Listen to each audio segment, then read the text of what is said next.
When you say the Dutch are a little bit upset as well, what's that regarding to, Paul?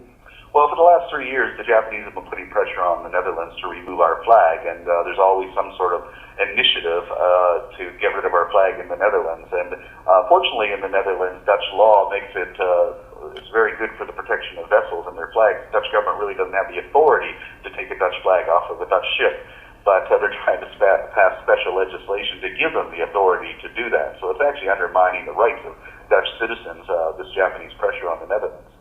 That's something I've been following for quite some time with our own local campaigns with regards to the issuing of fishing licenses to foreign vessels and also granting them the flag of the Antilles, of the Dutch Antilles, in order that they can pursue their illegal fisheries.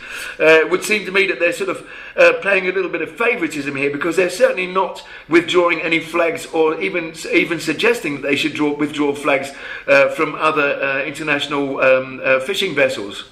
Yeah, the Dutch government is like the Australian government. The people of the Netherlands, like the people of Australia, are very passionate about environmental issues, and the government gives lip service to that. But in action, both the Dutch government and the Australian government are busy satisfying their corporate interests.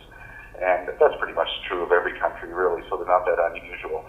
But I don't think that the will and the passions of the citizenry is being represented by the respective governments.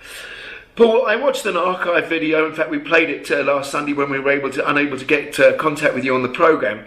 And in that, you quite clearly stated that actually mostly governments are contributing towards the problem rather than solving it. It seems to me that the whole Sea Shepherd society is grown of people that are of massive conviction that this is wrong, and so therefore they take action. Do you think that the only power that we have left in our elbow is in fact people power? I think that the only thing that ever makes any changes in any society is the passion of individuals. It's the only thing that ever has. It's what ended slavery. It's what brought around civil rights, women's rights. It's all came through the passion of individuals. The governments have always been an obstruction to those securing those rights. So it's certainly no different today with environmental issues. You know, the people who are making a difference. I mean, it's because of Diane Fossey we have mountain gorillas in Rwanda. You know, it's because of people like Jane Goodall and Baruti Galdikas and her work with orangutans.